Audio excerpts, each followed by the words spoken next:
Hey YouTube fam, welcome back to my YouTube channel. It's been a while. It's been almost 10 months of me not posting anything, anything much. Wow, it's been such a long time. I'm actually trying to get myself right now back into the vibe of vlogging and kind of just dabbling into that again. I feel like I am ready for it. So many times this year I wanted to come on here and just like create a video, create a reel, create a vlog, and I just couldn't do it. I just was not in the right headspace. Like I just couldn't do it. And I really and honestly, truly, in all this time that has went by, felt like, oh my God, like I'm letting this hobby of mine like just slip by the wayside. I'm just like letting it crash, and I'm just watching my YouTube numbers on the YouTube like statistic thing, and I'm watching it and I'm like, oh my God, all these watch hours are like dropping, they're tanking, and I'm feeling like, like I just need to get back on here. I just need to like create a vlog. I just need to do it, but couldn't do it for like so many reasons. So last year was a really good year for me with vlogging wise. I conquered a lot, and I did share a lot of that in my last few vlogs. The last vlog that I recorded and posted was a vlog about pregnancy jealousy and how I handle that and deal with that personally, my own struggle with that. I shared that, and then I fully intended to create more vlogs. Like I have the topics, I have the notes, I have everything, but it was just like setting aside the time to actually do it. But then it ran like so close into the holidays, and I was like, you know what?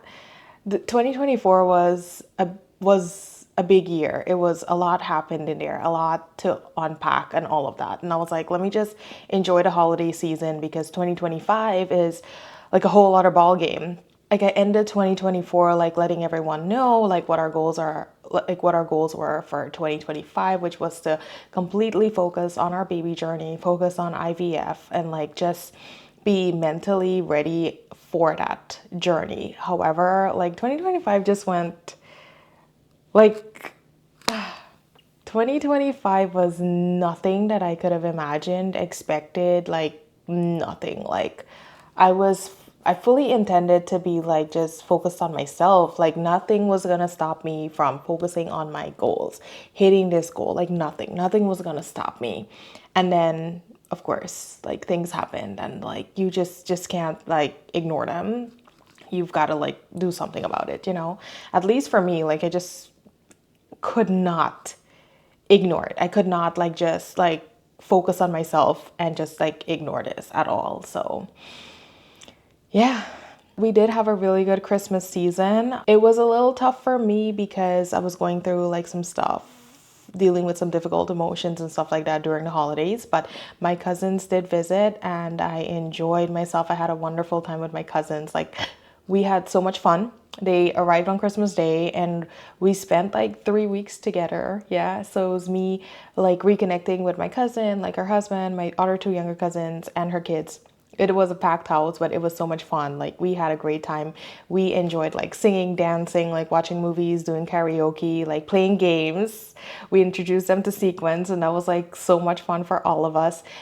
We also did a lot of fun things. Like we went out on trips. We went to City Walk, we went to the zoo, we went to like Disney Springs, we went to Wonderworks Orlando, and we did Miami, and that was wonderful. I had a great time, and I'm thankful that I was able to spend that time with them. And like transition from Christmas into the new year with them was absolutely wonderful. Things were going like really, really good in January, having them here. But then, of course, like just when you feel like everything is going good, something bad happens. So I'm literally out in Orlando with my cousins, and I took them all out. And that day I was like, the vibes felt so off. I was like, something's up. I just can't put my hand on it, but something's up. But I'm like, let's not waste a day. Like, it's a day off. Like, let's go do something. So we decided to do Wonderworks Orlando. And I think we left home like after lunch, possibly. Yeah, we left home like later in the day because we really weren't sure what we were going to do. So we ended up going to Orlando. I packed the car up with everybody. Everybody's inside, and then we go all the way to Orlando. And we're there, and we're enjoying the museum and everything like that. And then I see my phone is ringing, and I'm like looking at it, and it's a call from my mom. And I'm like, why is mommy calling me like right now? And I'm like, it can't be an emergency. There's no way that this could be a family emergency. No way. I'm like, maybe I shouldn't answer this. But I did. Something was like, you need to pick up this call. So I did. I picked up the phone. And my mom is like screaming, crying to me, telling me that, Sarah, like, you need to pray. Like, you need to pray, like, right now. And I'm like in this loud building. And I'm like, what? What are you telling me I need to pray? Pray about what? What's going on? And then she proceeds to tell me that we had to call 911. Like, there's an emergency here. And I'm like, what the hell is going on? And in the space of like me just like getting my thoughts together, like what is going on, and I'm trying to like signal to my sister and tell her like something's up, but she looks at me, she saw me running out of the room, and she just knew that something was wrong. And then we all like kind of grouped together. We're in this place that is like hyped, it's so full of energy, full of so many wonderful activities and things to do, and we're in like a lunch area waiting to get a response from my mom. My mom calls again and she was like, he didn't make it. And I was like, what the hell? That was really hard. One of my sister's significant other passed away, and that was kind of how 2025 kick started. And it wasn't good. Like, that was just horrible. It was just so shocking for that to happen, and the way that it all happened, like out of the blue, like everything was going so well. And for those of you that don't know, like, we ended off 2024 with the biggest blessing in our family. We have a brand new baby girl in our family. I've been blessed with a beautiful niece named Serenity, and like that was so good. So baby was born before the end of the year, and then like my cousins and everybody was together, and it was like such a good mood. And like literally 2 weeks after she was born, like her favorite uncle passed away, and that was very, very sad and shocking the way how it happened. And it was a lot, man. It was a lot to deal with, and to deal with and to go through as a family. It was like so many things just kept happening, like back to back to back. A lot of it that I can't talk about, and a lot of it that I can't talk about in full details. Then it also brought up like other issues to say, like my relationship with my sister wasn't the greatest at that time, so I found it very hard to like support her. Like, I didn't know how, but I knew that I needed to show up. I just like didn't know how to do it and stuff like that. I was also not able to go to the funeral for several other reasons too, like my job. There was a snowstorm and stuff like that, but my other sister was able to go, and I was thankful that she was able to go and represent the family.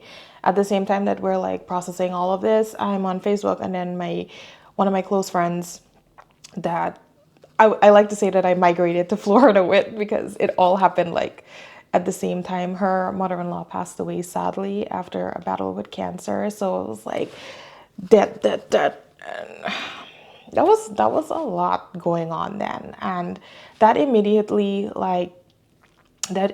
made me feel so sad. It was like, God, give me a break now. What is going on here? Fought really strong and hard and lost our battle to cancer. I may her sweet and beautiful soul continue to rest in peace. May his soul continue to rest in perfect peace as well. That was very difficult for me as well, because my friend's mother-in-law and my dad are the same age. And I was like, wow, like this is young. Like this, I felt so sorry that like this was happening, like how unfair life could be.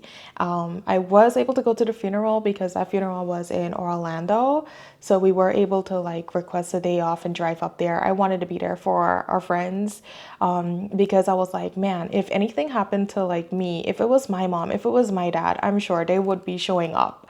And lo and behold, later on in the year, they really were there for us with how 2025 unfolded. So we were able to go to that funeral and like be there with them, support their family during that time. And I'm thankful that we were able to do that. It's just so strange how like you become friends with people and you just don't think like you're gonna be with them through so many seasons of their life. Like literally them meeting, like getting married, having a baby shower, and then wedding and all of that. And then you're there for the good times and then you're also there for the bad times with them. So all of these deaths and like difficult family dynamics really caused me to have to decrease my social media usage out of respect, and because I was also processing like so many difficult feelings and emotions without a therapist. Last that you guys were aware, I did started therapy for the first time ever in June of 2024. So I started in June and I did therapy, like I believe I was doing it like once a month or something like that until November. November was the last time that I saw that therapist.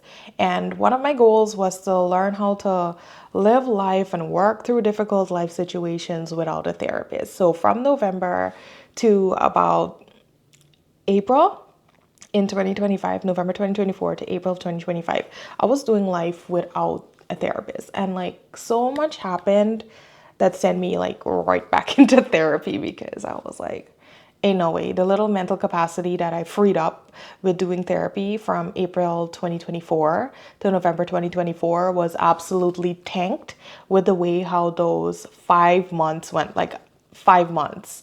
And I was a little bit disappointed in myself, but then I was like, you know what? You can't be disappointed with yourself. Life happens. You can only handle so much as a human being before you end up like depleting your mental capacity and like need to refill your own cup. And that's what happened to me. So moving into February of 2025 now, that's where we're at. Yeah, moving into February 2025, after all of that happened, like spending so much with time with family and like juggling work and all of this stuff and all of these big things happening, like there's a lot that happened that I'm not even seeing.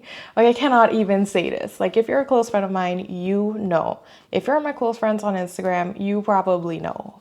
And even that, like, a lot of people don't know. Like, in the inner circle, you know what's up. And it was a lot to, like, process and deal with. So, for February, I'm so glad that we were able to just kind of, like, slow down in between working and everything because life still continues. We were able to slow down. February was a good month. Like we were able to slow down. We were able to like get back into our routine, get back into our eating habits, get back into the gym. We were able to reshift our focus to our plan for 2025. Like literally sit down with the list of things.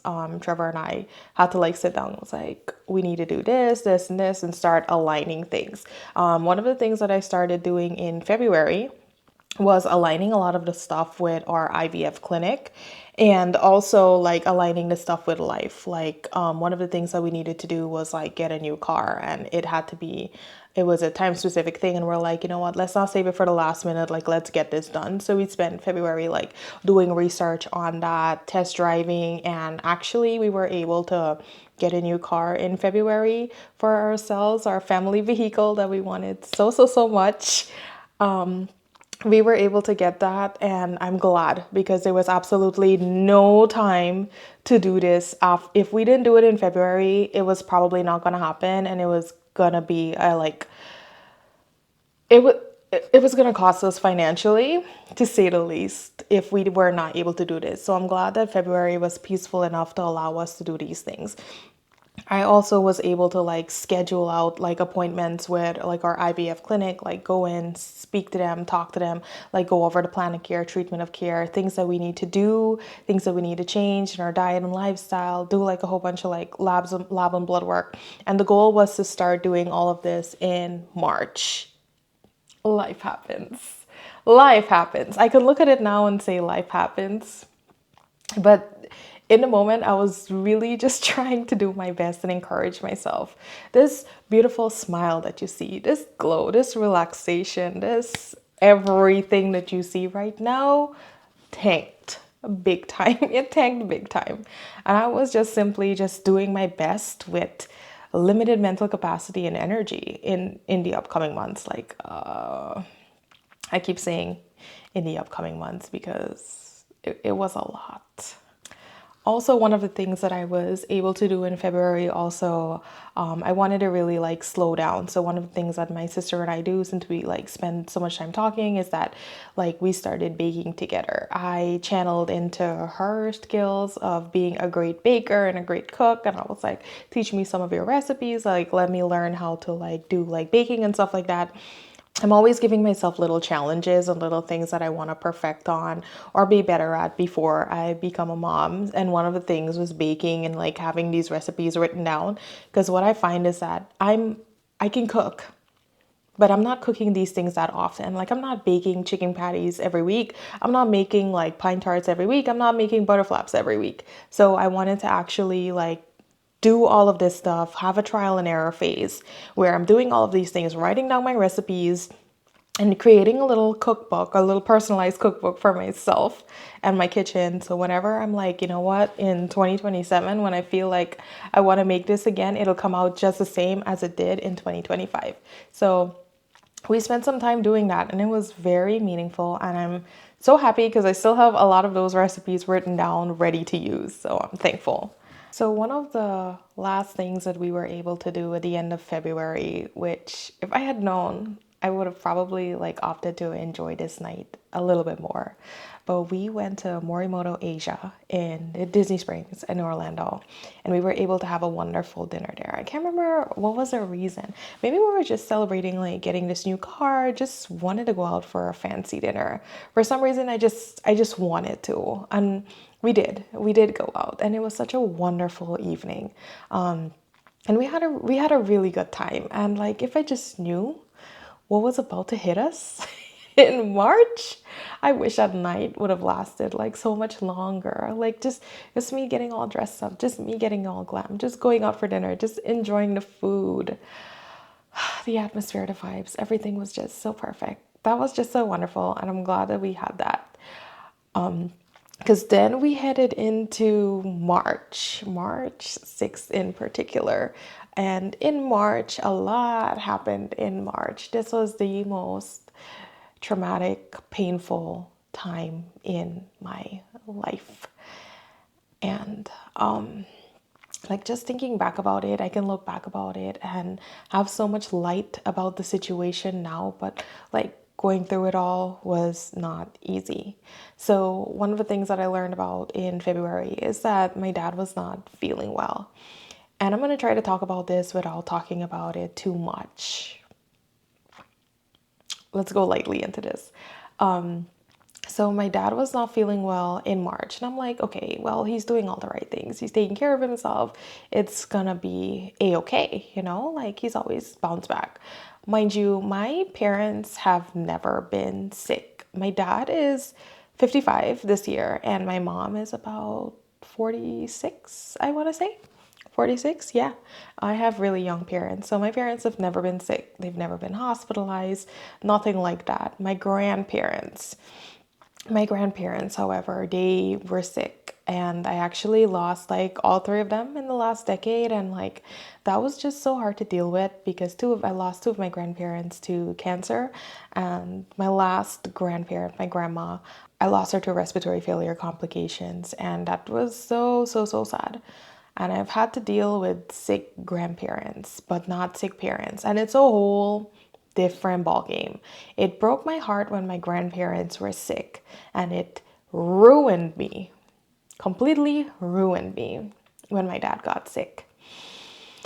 And one of the worst things to be, I would say, one of the worst things to be is a nurse and a daughter. And I am going to then learn about this in the upcoming months. So my dad was sick, he was taking care of himself, he was doing all the right things. But like internally in me, like one of the prayers that I've always prayed, and I'm like, God, if something is gonna happen to my parents, please let me know. Let me know. Let me be able to do something. Like, God, you're not allowed to take them from this earth without like giving me an opportunity to do something about this. Like, you have to give me a fair shot. You have to. And on the night of March 6th, like I'm checking in with my dad and everything. And on the night of March 6th, I go to sleep.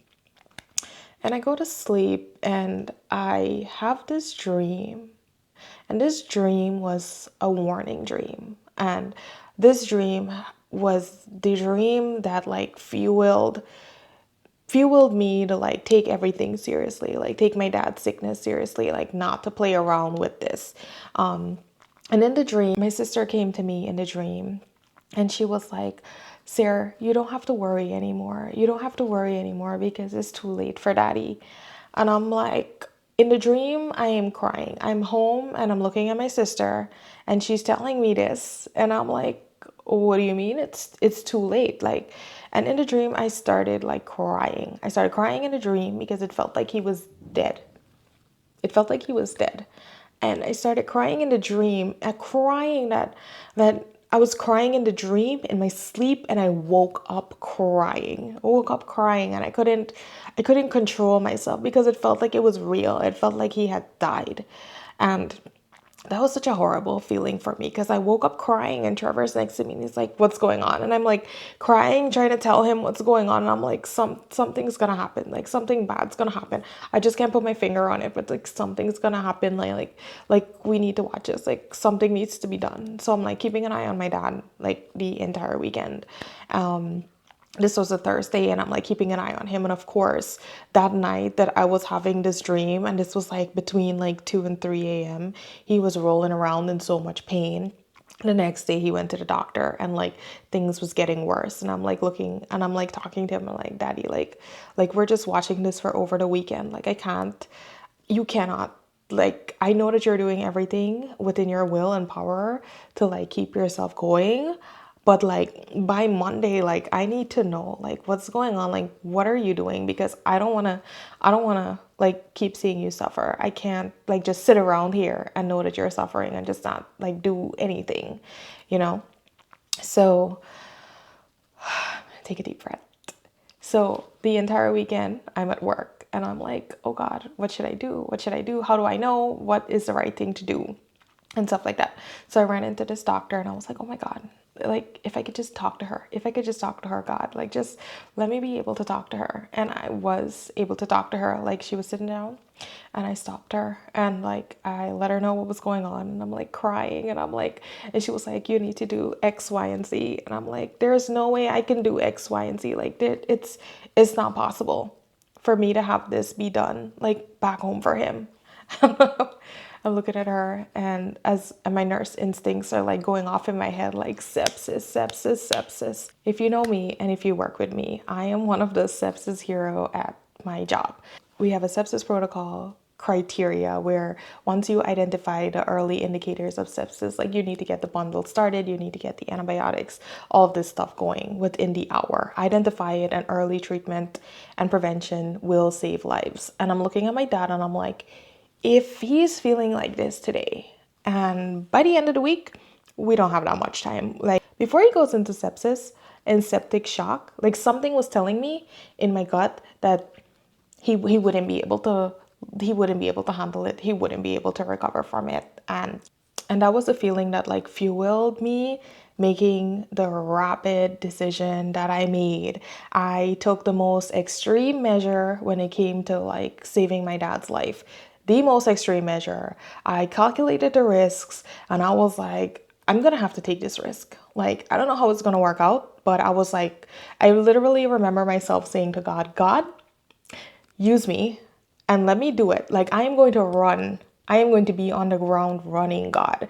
And I need you to come through for me. Like you need to come through for me, for this man. Like I'm going to be your servant. I'm going to be on the ground running. I'm going to be doing every single thing.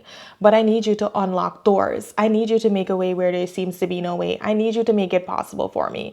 And I was going into a big unknown without insurance, without any idea of how I was gonna afford this. I was going off a bunch of hypotheticals and just like, I need to give him the best possible shot. Like, there's no way.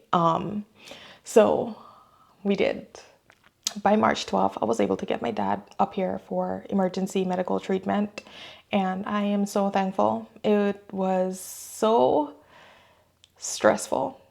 I couldn't rest since I had the dream. Like I couldn't rest. I couldn't relax. But like picking him up from Miami eased my heart. in so many ways. Like I felt a relief, and I remember bringing him home. I remember the state that he was in. I'm trying not to cry, but like the more that I like think about this, I'm trying to like create this vlog without like tapping into my emotions so much. Picking up from Miami was hard. We drove him back home, and I was like, I made sure that he got a shower, that he got a bath and everything, because I didn't know what was gonna unfold. I had a feeling that he would have gotten admitted, and he sure did. So I wanted to make sure I did what I would have done, like what I presume like other family members would do for patients before they take them to the hospital. Because as a nurse, it's a different, like I see you when you're in the hospital, but as a family member of someone who's in the hospital, oh my god, it's horrible. It's a lot.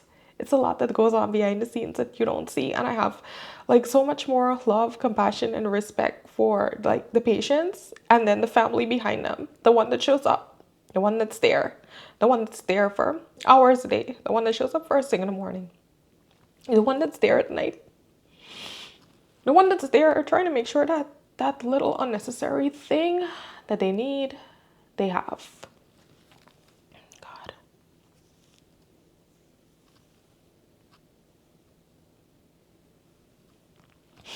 Because that family member became me so quickly.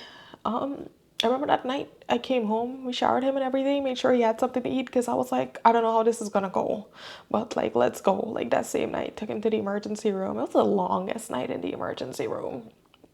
It was the longest night. It took us like 8 hours to be seen by a doctor. We did not get seen until like 2 a.m. And then when we finally got in, the wait, like the 8 hours of waiting in the in the emergency room was horrible because he was crying out in pain and I had nothing. I had nothing that I could give him.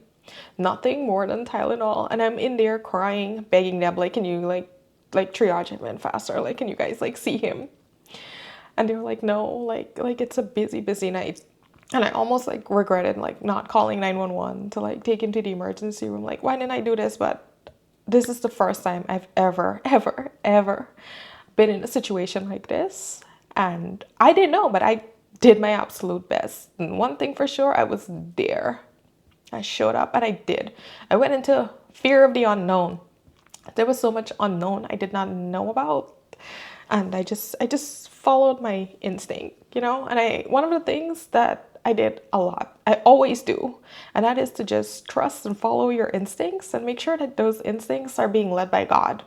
Make sure that you ask him to like lead and direct your instincts so that you know that you're not just following some mythical creature. As much as people like to say God is a mythical creature, whatever, but make sure that you're choosing who you want it to be directed by. And for me, that's God.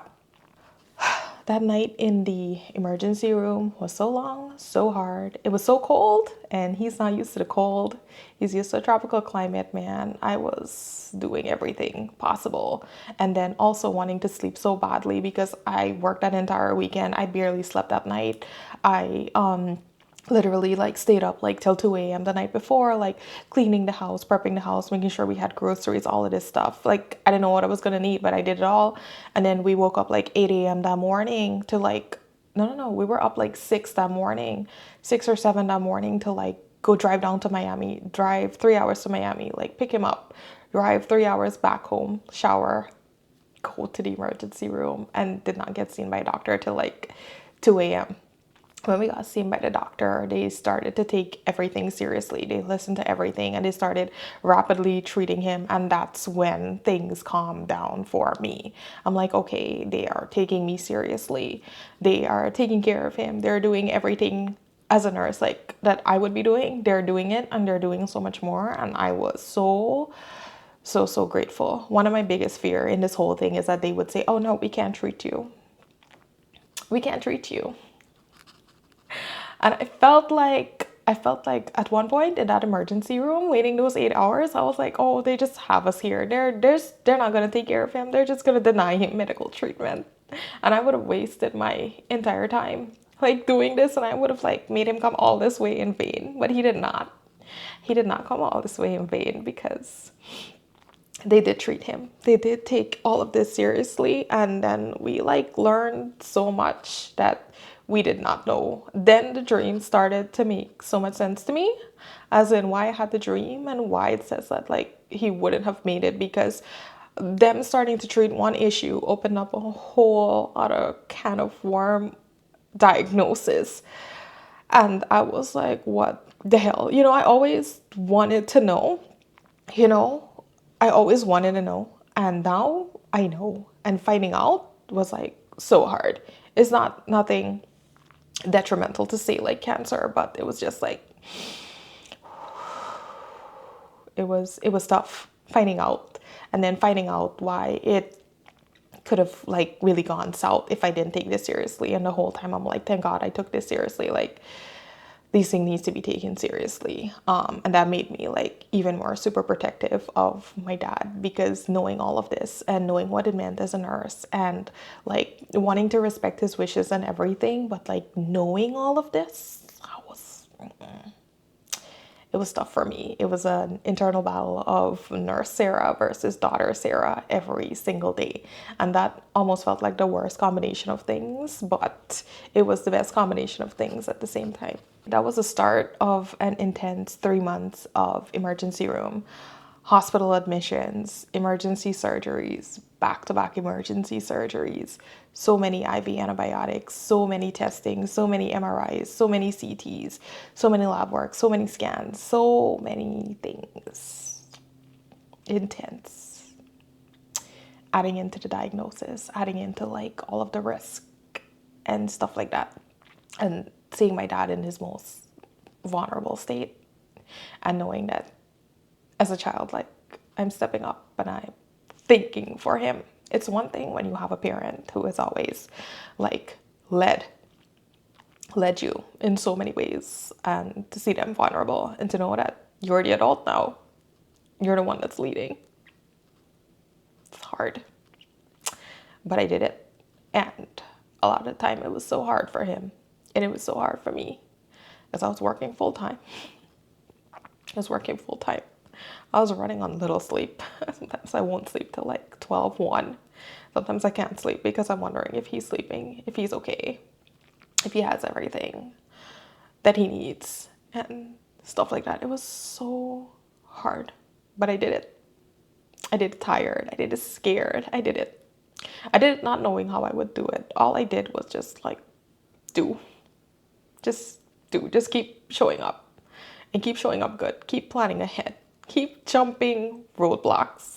There were so many roadblocks, and all I could do was like think ahead and plan ahead for like roadblocks, and like try to like plan ahead and have an answer in advance. And I kept doing that, and it became a little too toxic. Like I started being my dad's nurse versus being his daughter, and that's a good thing, but he kind of didn't like that so much, because then you take the fun out of being a daughter and you're just this nurse that's like, well, you need to do this, you need to do that. And I tried my best to like gentle parent my own dad, and that's when I learned a lot. I learned a lot about myself. I learned a lot about my strengths. I learned a lot about my weaknesses. I learned a lot about my boundaries. I learned a lot about areas I need to grow in, things I need to overcome, blocks that I need to set up in my heart, and like a lot of things, that I learned. One of the other things that I realized is that when you want to be a parent so badly, like me, like there's no secret, I've spoken about this, that Trevor and I want to be parents. Trevor and I are struggling to become parents. We value our parents. We value our in-laws. We value our grandparents. We value any parent figure in our life, because that's a goal. That's what we want to be. So like it fueled me to just handle the situation different, handle the situation like my life depended on it. Like I really want more than anything else for my dad to be a part of my kid's life. Like what's the point of me having kids if they're not gonna have a grandpa? I mean, I see the point, but I really didn't think that something like this would happen before like us going into our like IVF journey and stuff like that. I really could not see this coming. It like blindsided me. I'm like, my parents are still young. Like, I'm not supposed to be having these issues go on like right now, you know? So it was very hard, and I did every possible thing to save him. He did get better. He did get better. It took a lot. It took like 8 different specialty doctors, follow-up appointments, and stuff like that. And I was juggling all of that.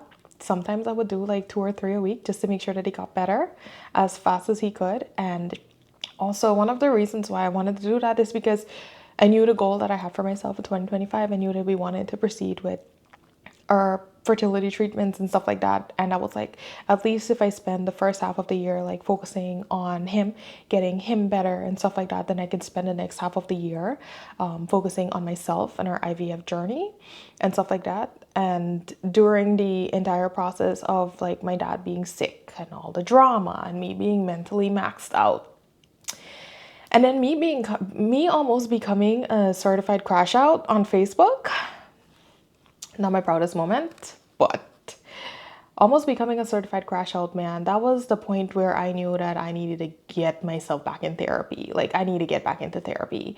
One of the reasons why I stopped doing therapy last year, it was the cost. Like, it was costing me like $130 for an hour session with my therapist at the time, but I really needed it. Like, I really needed those therapy sessions to help me cope with our infertility diagnosis and like just dealing with all those difficult emotions, accepting like having to do IVF, like leaning into so many things.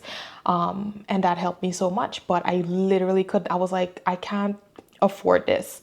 So I was mentally spiraling, crashing out on Facebook, doing all of these crazy things. And I'm like, I need to go back to therapy because I'm struggling on a day-to-day basis. Like, my mind would not stop. I was in a mental spiral, and that's how I knew that I needed to get my butt back into therapy. It was a mental spiral. It was a constant journaling.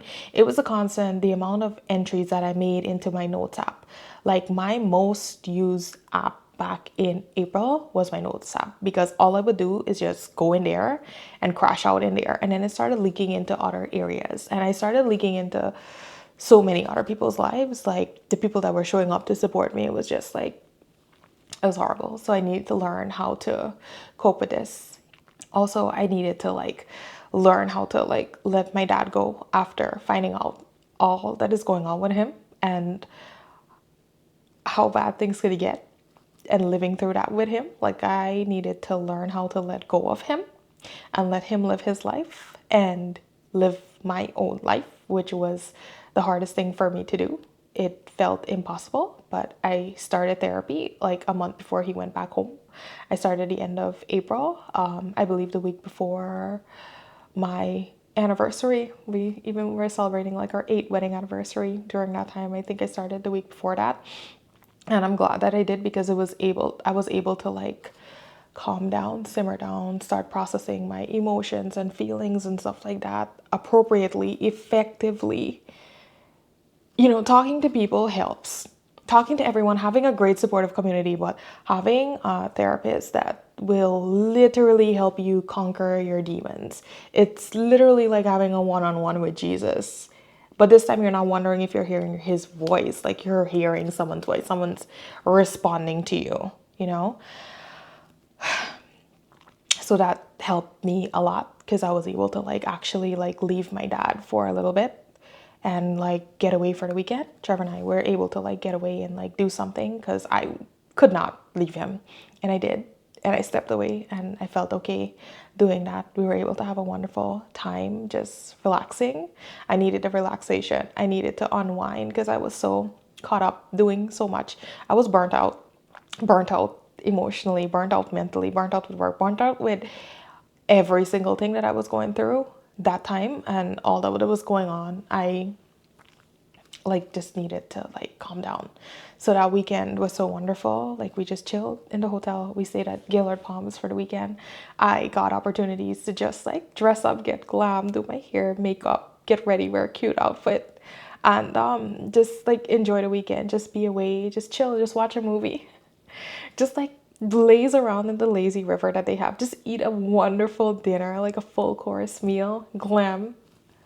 It felt so good when you're going through so many hard and emotional things are happening and you just get to like slow down. You don't truly realize what the luxuries are in life until you're going through something so hard. That's when I learned, like, damn, this is such a luxury. That's when I truly realized that, damn, like, vlogging is my most luxurious hobby, because in order to do this, I always make sure that I'm in a good state of mind. I get ready, I get all glammed up. And even before that, like, in order for me to vlog, I'm like cleaning my entire room, I'm cleaning the bathroom, I like scrub that toilet bowl. You just never know. Maybe I'll just have to take you guys over there one day. I just don't want you guys to see it looking like that. Like, I reset the entire house in order to be able to sit down here and mentally be in a good place to vlog. Like, the house is completely decorated for fall. The table is decorated for Thanksgiving dinner. Like, everything is set. And I'm like, okay, I feel like I can mentally sit down and be ready and talk about this. And I'm learning how to undo a lot of that. I also did paint a guest room during this year. After my dad left, I was able to paint a guest room before some of one of Trev's cousins visited in August. I was able to do so, and I'm thinking that I'm gonna use that space to like set up permanently like a vlogging area when we don't have guests, and I can use that to like create vlogs. It'll be a room that's already established and everything, so I just need to show up, glam, and create, so I don't feel like I have to clean the entire house. So that's my plan going forward. But back to what I was saying, I just lost my entire train of thought. But June came around and my dad had to leave, and that was hard. That was so hard. I lost myself, my heart was broken. I don't know, I felt like my dad going back home felt like a death sentence. I felt like he was just gonna go back home and die. Like, there was just not going to be enough care. There was not going to be appropriate emergency care. Like, I struggled so much. I also struggled with feeling like I was allowing him to neglect himself. Like, I still feel that way. Like, I am allowing him to neglect himself is one of the biggest things that I am struggling with. And is one of the things that I'm working with my therapist, still in therapy, and working with that with my therapist to make myself know, and to reassure myself, to constantly reassure myself that, you know what, no, Sarah, you're respecting his wishes. You're letting him have autonomy in his own healthcare decision and how he wants to live his life. Even if I don't think that it's favorable, and even if I don't agree with it and all this stuff, even though a lot of it makes me want to crash out, you know, I have to support him and let him do what he wants. At the end of the day, it's his life. I've had to make peace with that. And I sure did. Does it take work? Yes. Because June to October of just letting it be. Mostly June. I went to my therapist like crying. I just remember a lot of that feeling. June felt like, one of the ways I best like to describe what June felt like, it felt like I was playing a game of Monopoly with my dad and my family and everybody. And the game ended with me just flipping that entire Monopoly board. The chips fell where they fell, the money fell wherever. I didn't care. I was not cleaning up the mess. Whatever happened, happened. Wherever everything fell and settled, that's just how I was going to leave it. And then I went completely silent. I went completely silent. Like, you guys, like, if you follow me on Instagram and stuff like that, I was like posting little things here and there, but I went completely silent. And I didn't want to like cut anybody off, but I was literally shaken from the entire experience. So traumatized, and I needed time to just heal. And me healing required me to have silence, especially after so much trauma that, like, I've never been in this situation before. And now that I have, I know how I will handle it better. You know, if I ever am to be in this situation, I know what I would do, what I wouldn't do, how I would take care of myself to make sure I don't get to that point again. But it was very sad for me to like mentally crash that much in June. Like, I literally couldn't take care of myself. I didn't know how. When I tell you I was literally shaking, I was shaking every single day. My eyes twitched from June to August. My eyes didn't stop twitching till in August. Like, every single day, my eyes would twitch from stress. I couldn't see. I couldn't think.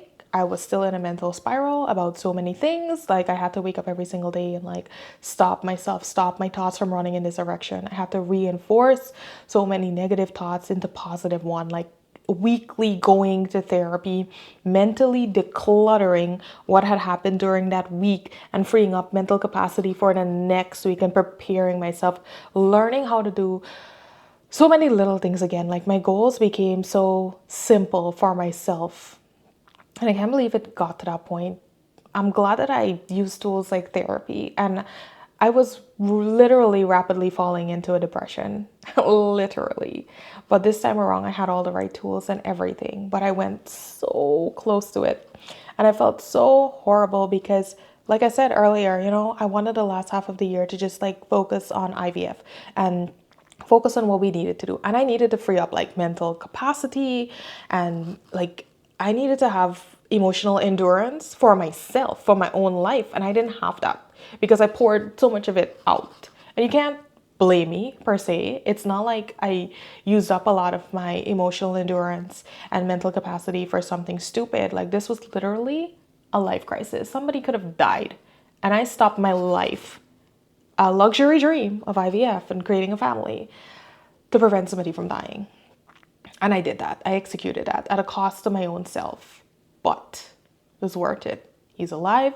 He's well. He's doing things on his own. You guys don't know how much work it took me to just be able to sit here calmly and talk about this without crashing out about it, without telling you every single detail of every single thing that upset me the entire time, without posting all the screenshots, without posting all the videos. Oh my God. If I didn't heal, I probably would have been doing all of this right now, but truly, truly did heal from this and still healing from it. The majority of June I spent with my phone in airplane mode because I needed to just like refocus on myself. There was a lot of anxiety with my phone, worried that I would get a phone call, worried that having access to my family, like somebody would text me and let me know that, hey, something's wrong with daddy, hey, something's wrong, and I literally could not handle it. I wanted to hide behind the shadows of my husband, and that's exactly what I did. I put my phone in airplane mode. And then my mom was even like reaching out to me, and I went off on my mom. And that's how you knew I'm not in a good place mentally. If I'm crashing out on my own mother, I'm in a bad place. I need silence and I need to heal. I was like, I need to be left alone. Like, don't reach out to me. I don't want nobody reaching out to me. Don't reach out to me. Just let me be. I need silence. I'm going to be safe. I have Trevor. I have Sari. I'm going to be safe. They're going to make sure that I'm okay. Don't worry about me. Just leave me alone. And taking the time and having the silence to just like hear my own thoughts, reflect on everything at my own pace, and not showing up for anybody but myself, because I was literally struggling to show up for myself. My goals became so simple. It became drinking water every day, eating 3 meals a day, taking my vitamins, making sure I get sleep, staying logged out of social media, not over consuming on other people's lives and like comparing myself, because I was in the gutter and I need to build myself back up. So I started slowly with small little healthy habits. I couldn't even go to the gym anymore. Like working out like felt like such a chore. So my therapist got me into like told me that I should start like walking every day. And at first I was like, this is so stupid. This is not going to help me achieve my like goals for my body and self-care and all this stuff. But I was like, you know what? I need to listen to this man. I need to just start doing the walks, the daily walks, go outside, get some fresh air, simple things. And then slowly I started feeling like myself again. And once I started feeling like myself, I felt scared that something was gonna happen to ruin all this progress again. So I just kind of stayed behind the scenes. I didn't post on social media. I didn't know how to show up. I didn't trust. I had to like I deleted so many people out of my close friends and still didn't feel safe to post. Like I privated all my social media. I even deactivated my Facebook for a little bit. I did everything. Like I didn't block anyone, but I just stayed logged out of all the apps. I think I muted a lot of people that I didn't want to see things from. I just couldn't. Just the fact of seeing a notification from you or from anyone in my family triggered me into a state of anxiety. And I can't lose. Like I have an empire that I worked so very hard to build, and I need to maintain. I need to maintain this shit. So I really can't afford to fall by the wayside. I really cannot afford to fall by the wayside and just let everything crash and burn. No, I work very hard. I love myself. I love my life. And I work very, very hard to get to this place in my life. So I didn't want to ruin all of that. Took the time to heal, recollect myself, and here I am now, ready to continue. And life is still hitting. Like, there's so many things that continue to happen. The drama that unfolded in July, if I didn't heal back when I started healing, oh, no, no, no, no, no, that would have sent me again. But my boundaries became stronger. I became more resilient. I became unbothered by a lot of things. And I learned what to prioritize and what I was just going to have to let go. I'm no longer showing up for people anymore. Like, I feel like I'm always showing up for people, and like, I'm getting you to the point of safety. And once you get there, leave me the hell alone. Leave me the hell alone. Leave me to live my own life. Like, I feel like some people, they, like, you want to be there for them and everything, but like, ma'am, sir, I have my own life to live. I need mental capacity to live my own life, emotional endurance to live my own life. Like, going into IVF, like, I needed shit. So I'm like cutting everybody out across the board. Not having access to so many people like helped. We did end up planning a little family trip in July. Sadly, we were all, was it July or it was August? Sometime around then. We did a little staycation. It was really nice. We did all get sick, so that was the horrible part. One of Trevor's cousins visited, and that was wonderful. Like, reconnecting with her, like doing so many things. Like, it was very nice. That was also a lot of things happened in August. Very, very good things that I really can't talk about, but they were so good. But it like caused us to like have to like change our schedules around, like be up early in the morning and stuff like that. The ship is sailing smoothly right now in our lives, and I'm very, very thankful. Being off social media was really good for me. I stayed logged out of all the apps, and including like TikTok, Instagram, Facebook. I stayed logged out, and I found that what I was doing during this time is that I spent so much more time in my own gallery, relooking at memories of my family and friends that I've made, different aspects of my life, and that was so good for me, just like focusing on myself. I would definitely encourage that. Log out of all your social medias, and you can have them. You can go in, you can check it out. And one of the things that I'm doing is that I go into Instagram, but the minute that I'm like done scrolling, I'm like logging out of there and like staying logged out until I feel like, okay, let me go check on Instagram and see what's going on there. And all the time that what I'm doing otherwise is just being in my gallery, being in my own photo gallery, re-looking at my own memories, living in my favorites folder, like re-looking at all these wonderful things. And that has honestly truly helped me heal too, because then I'm zoned in on self. I'm zoned in on my own life, and I feel like I could see the progress in my own life. And I love that for myself. I know that things did not go as planned for 2025, but in the middle of everything that was going on with like my dad and all of this stuff, we really did try to do, and we really did try our best to like focus on our own IVF fertility journey, and we still continue to like see the doctors. Still, I was literally like with the emergency room with my dad in the night, in that morning when I was telling you that I was at the ER until 2 a.m. And the next morning I went home at like 7, showered, went to my first IVF doctor appointment that same day. How did I do it? I don't even know what I did. What was I running on? But I did. Like, we still continue to follow up and do things. There was some roadblocks with that also. With the pre-screening and stuff like that, it was a bunch of things that we needed to do. So we're slowly doing all of that. Slowly. And these are things that you have to give yourself time. There were like some shots that I needed to get, and I need to get them like 1 month apart. So I did do all of that, and it was like a waiting game. But while I'm waiting, I'm healing. I'm preparing myself mentally for the next phase of life. And also during the month of September, one of my sisters visited me. And I was able to see my beautiful, beautiful baby niece. And we had a wonderful, simply wonderful time together. We didn't get to do a lot of grand things because our schedules were chaotic during that month. But I'm so thankful because we got to spend so much quality time together. Seeing her, all the cute cuddles and everything was so nice. And she was honestly a wonderful bonus for this year because with all the drama and craziness and traumatic events, it was just nice at the end of the day to get a cute photo from my niece. Like seeing her laugh or smile, seeing her reach her milestones was just the icing on the cake for me and a beautiful distraction with it all going on. And I also recently celebrated my 29th birthday early in October, and I'm so thankful.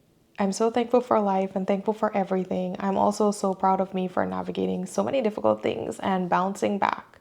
So very proud of me for doing that and feeling good, being in this good state of mind that I'm in right now. We had a wonderful time celebrating my birthday. Like we celebrated the weekend before, we did dinner, and it was such a wonderful vibe. And then on my actual birthday, I had the day off. We just kind of chilled and like watched movies, eat food. Like we went out for brunch and just kind of chill. And it was like the perfect way to spend my birthday. And I'll definitely be doing that going forward. Celebrating in advance and then chilling on the actual day of or celebrating later. Yeah, I think I'm mature enough to do that now. But yeah, that's pretty much how 2024 into 2025 went for me. It's a mouthful. So many highs, so many lows, so many lessons learned, so many things to take away, like so many good, so many bad. Thankful for it all because it all teaches you something. I learned like so much. You learn about yourself, you learn about other people. You learn about ways to improve on your own self, things that you can work on to be a better individual. And I also learned like how much I can actually handle because I believe like going into this year, I was telling myself, oh my God, how would I be able to like do IVF? How am I going to be able to handle all of this stuff? Like I didn't think that I had the capacity to like do it, to like juggle it all. Like how am I going to be able to survive emotionally? But March to June with my dad definitely showed me that I can handle more. I can handle more. And if I can do it for other people, I can definitely do it for myself.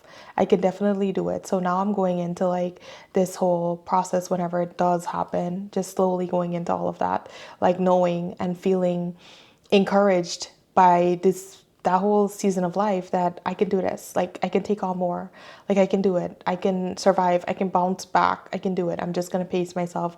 I know the systems that I want to use. I know what's gonna work, what's not gonna work, and I've learned all of that. I've know what I need to silence, and I know what I can allow to be loud. And I'm thankful, and I'm just very, very grateful that I am in a good mental space now.